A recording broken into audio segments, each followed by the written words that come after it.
those of you who are following the Sizzix Triple Play blog hop, you may have seen this project photo of my Shabby Chic Grunge frame.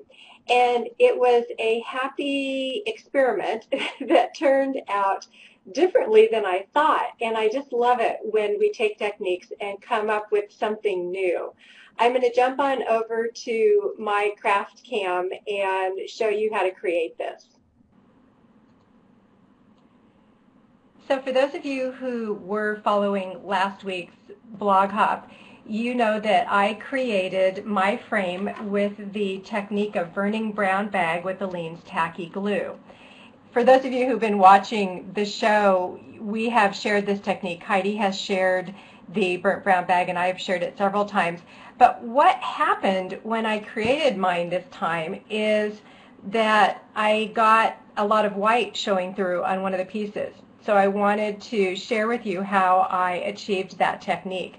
This is Eileen Hall's die that we used last week, and it comes with, I think, 8 pieces or so, and I just used 3 of them. And let me bring this up real close, because when you burn in this technique, you can see that you get some really interesting texture in your glue. And see how shiny it gets? It's really a great effect that you can use on all sorts of designs. So I punched out a tag from Matte Board, and I'm going to use that today to demonstrate how to burn the glue, because I want to show. I'm actually going to ask for you to raise your hands. Let me enable this. Those of you who have not seen this technique of burning the Aleene's glue. So go ahead and click on the little green hand if you have not seen this technique. Okay, so there's a few of you. For those of you who have seen this technique, it's always fun to watch. This technique came about when my mother Aleene actually originated her tacky glue, and the designers were testing it for flammability. So this is the only glue that I recommend for this technique. I can't be sure how safe it is to try with any other glue, but I can tell you that it works with the Aleene's original tacky glue. And I just use my finger to spread the glue around. And you want to be sure that you're covering the entire surface, whether it's brown bag or if it's this matte board. And I'm not going to go all the way to the edge right now, otherwise I will have glue all over me while I'm trying to demonstrate for you. So we'll just do it on this end for now. Let me just wipe the extra glue off my finger, and what I'm going to do is I'm going to tilt up the camera so that you can see me actually burning the glue. I'm going to tilt the camera up first, and then I'm going to light my candle. The candles that work really well are the plumber's candles. This is an intention candle, actually from my sister Candace's store. And you can see how high that flame is. That's what you want. That's what works really well in this technique.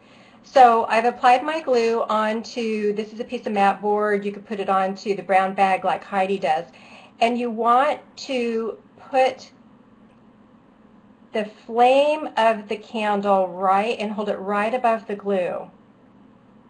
See how that starts to put soot onto the glue, and it actually starts to seal and heat up and burn that glue.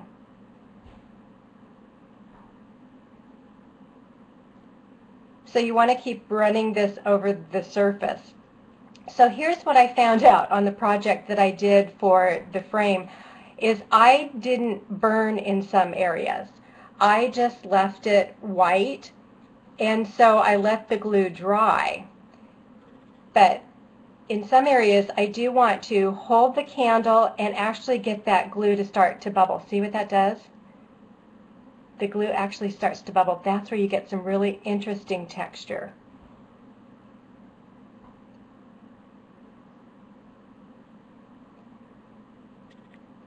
So basically, you just keep burning that until it's all soot covered.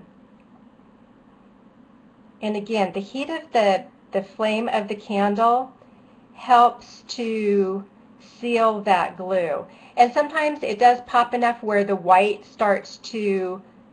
glue that's still wet underneath starts to show. So be sure you get all the corners. I'm going to blow out my candle. Remember to keep a bowl of water handy just in case you do have any sort of problem with the flame. And let me put this back down. So now you can see where it's really black and sooty, and that's the effect that you want. If it's brown, then you just get a different effect, which is fine, but be sure and keep burning. With the original technique of the Aleene's burned glue, we would take a paper towel and start wiping back the soot. And when I burn it, I would set it aside for 10 or 15 minutes before I start wiping away, but I want you to kind of see how this works. I'm using a wet wipe, and what I found in using the wet wipe, when I pulled away that soot, of course, from the areas where I had not burned as much, it remained white. You'll also see when I'm using my paper towel or my wet wipe, when I'm pushing it around, I'm also pushing more texture into it. And that's the look and the effect that you want on this technique. There's a cool shot for you. So just keep wiping back the soot, get lots of texture in it. And as I mentioned, on this finished frame, what I did is I didn't burn the areas where it's white. I just let the glue dry.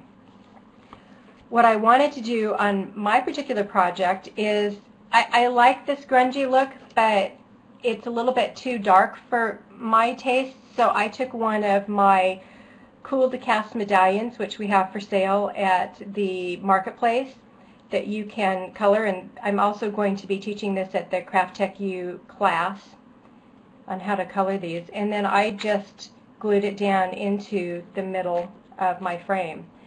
So that's the technique that I wanted to share with you today of burning the Aleene's glue. Just remember, if you want it to show white through, the next way I'm going to test this is actually on different colors and metallic papers and such to see if I can get the metallics to show through when I wipe that soot. So you can start wiping off your soot fairly quickly. You can see here on this one that I'm not breaking through the glue, so it didn't take much. But that glue underneath is still wet, so I'm able to get a lot more texture into this